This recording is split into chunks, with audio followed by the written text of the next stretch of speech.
जय माँ दुर्गा म्यूजिक आ गया मिथिलांचल में छा गया।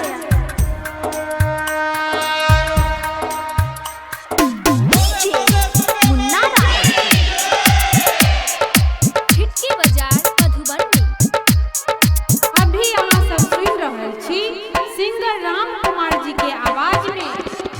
माथे के मुकुट मैया लागो कमाल, सिंह सवारी मैया लागो बबाल, सजल दरबार माई गजब पन डाल गे, माई तोहर सुंदरी छौ लाल लाल लाल गे, माई तोहर सुंदरी छौ लाल लाल लाल गे, माई तोहर सुंदरी छौ लाल लाल लाल गे, माई तोहर सुंदरी छौ लाल लाल लाल गे।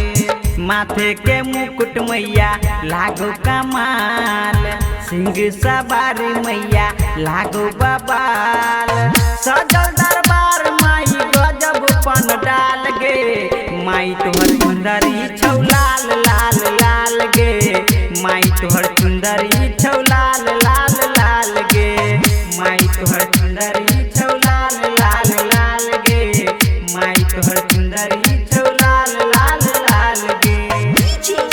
मुन्ना राय हिटकी बाजार मधुबनी। जय माँ दुर्गा म्यूजिक खजोली बाजार।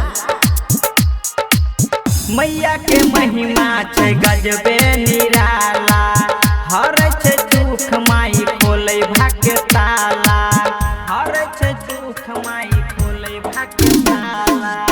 मैया के महिमा छै गजबे निराला, हर छै दुख माई खोले भाग्य ताला।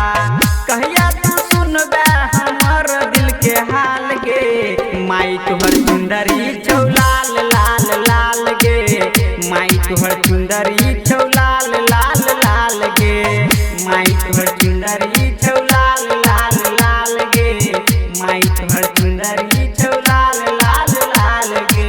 जय माँ दुर्गा म्यूजिक खजोली बाजार। हिटकी बाजार मधुबनी।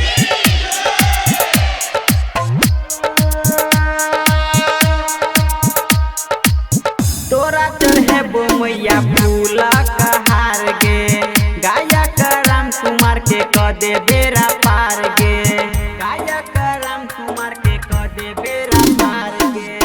तोरा चढ़ेबो मैया फूल कहार गे, साहू प्रकाश के क दे बेरा पार गे, राखै न मैया तू सबके खुशहाल गे, माई तोहर सुंदरी छौ लाल लाल लाल गे, माई तोहर सुंदरी छौ लाल लाल लाल गे, माई तोहर सुंदरी छौ लाल लाल लाल गे, माई तोहर सुंदरी छौ लाल लाल लाल गे। माथे के मुकुट मैया लागो कमाल, सिंह सवारी मैया लागो बबाल, सजल दरबार माई गजब पन डाल गे, माई तोहर सुंदरी छौ लाल लाल लाल गे, माई तोहर सुंदरी छौ लाल लाल लाल गे, माई तोहर सुंदरी